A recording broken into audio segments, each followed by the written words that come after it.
I want to talk this morning about something that is not super serious, but is very dear to my heart. Because although I know during the pandemic, lots of things have suffered, I want to talk about something that has flourished, even though many of you, probably most of you, are not aware of it. But in order to explain this, I have to go back to when I was in high school. When I was in high school, I had a friend, and he and I used to play chess, and he used to beat me.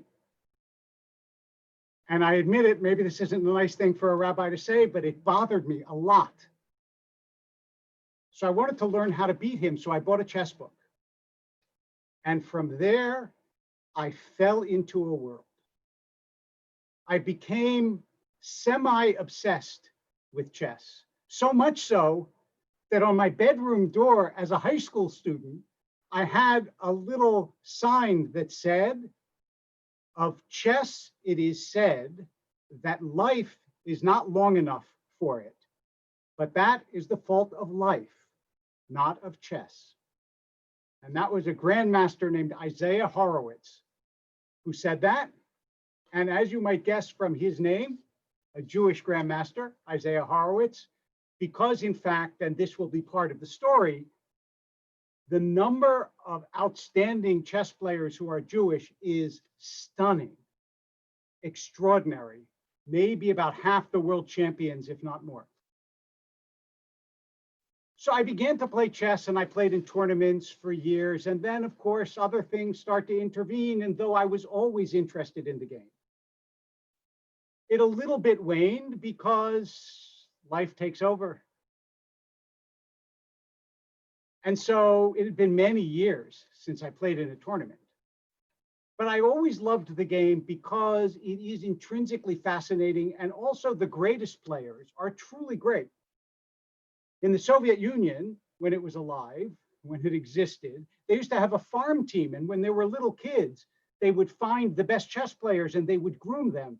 And hundreds of millions of people all over the world play chess. So if you are in the top 20, or if you're the world champion, you're the equivalent of the greatest of the greatest of the greatest athletes in any sport.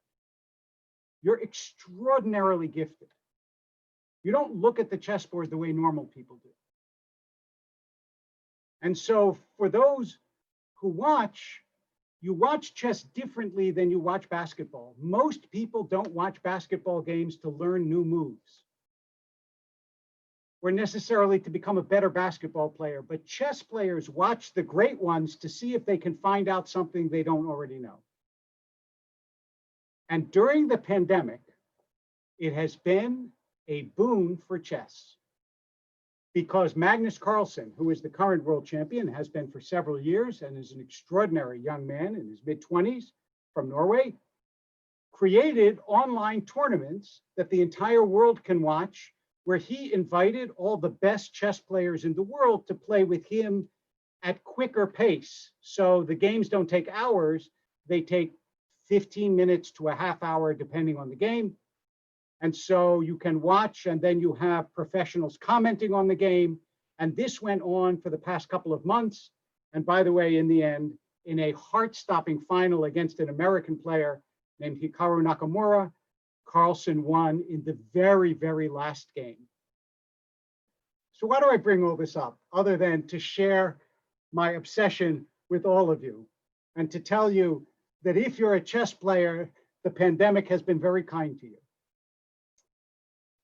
Because about a year ago, through the good offices of a friend of mine, Mark Gerson, I got to have lunch with the person many consider the greatest chess player of all time, Garry Kasparov.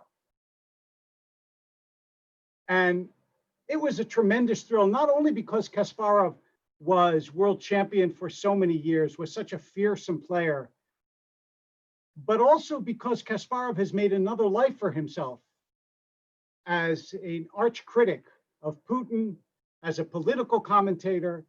And you know, you give so much of your life to chess to become a champion that not that many people actually have the mental space and bandwidth left over to create an entirely new and important life the way Kasparov has done. And later he sent me his book called How Life Imitates Chess. And it was lessons of life that he learned from the chessboard. And there are just one or two, not exactly from the book, but with a little bit of a twist, that I want to share with you, and that in fact have something to do with our Parsha this week, which is Shoftim, and it's all about judges and judgment. One of the things that you learn from chess is that your moves are your responsibility. It's not like in tennis, where the ball can take a bad bounce, or even in basketball, or that the sun was in your eyes, or that the natural conditions made it impossible. It's one person against another, and each of you is responsible for your moves. And also, there is a time limit, and people play at different time limits. When I play online, I usually play 3-minute games, so you have to move very quickly. But you realize that for decisions, sometimes important decisions, there's a limit, and that your decisions have consequences. I want to quote to you from one of the greatest of the world champions. His name was Emanuel Lasker. He was a friend of Einstein's. He was a Jewish mathematician from Germany. And this is what he said. He said,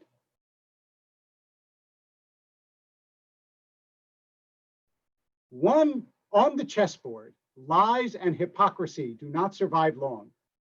The creative combination lays bare the presumption of a lie.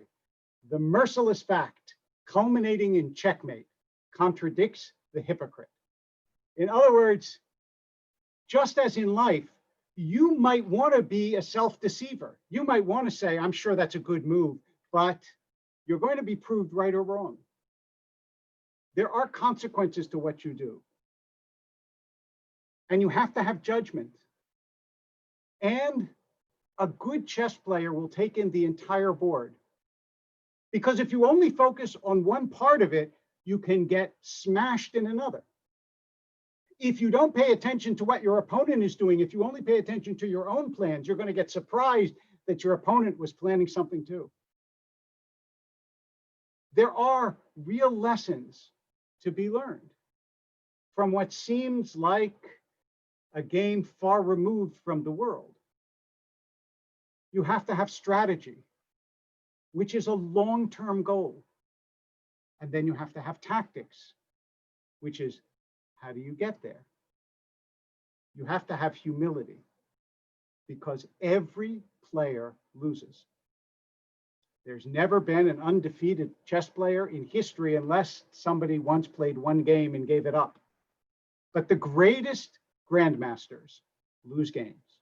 And sometimes they lose games to people who are much less skilled than they are. Because sometimes in life, it just doesn't go your way. And all of these lessons that you learn on the board, you also learn in life. And part of, I think, the reasoning that is required, the way you have to figure stuff out and the steps that you have to follow, it's very, very reminiscent sometimes of Talmudic reasoning. And I understand why so many chess players have been, in fact, products of the Jewish tradition and the Jewish training. Kasparov took his mother's name when his father died young, but his father's name was Weinstein. His original name is Gary Weinstein. And this affinity between chess and the Jewish tradition is in part, I believe, because we understand how deeply our decisions have consequences. Reasoning matters. You have to always be aware and acute of everything that is going on the board. And sometimes you still lose. There are 63 tractates in the Talmud and 64 squares on a chessboard. Both of them contain wonders and worlds. So this morning, I just wanted to share with you something that I love, from which I believe I have learned, and suggest to you that whatever it is you love, whether it is sports or computers or games or books, if you look at it through the eyes of Torah, you'll be able to discover there lessons for life that matter, that can change and elevate you. So I hope that if you have never given chess a try, maybe you'll give it a try, but whether you do or not, that you will appreciate the artistry of other forms around you and celebrate on this Shabbat the tremendous, varied, and absolutely astonishingly wonderful variety of activities and ideas, pathways, and genius that God has put into God's blessed world. Shabbat Shalom.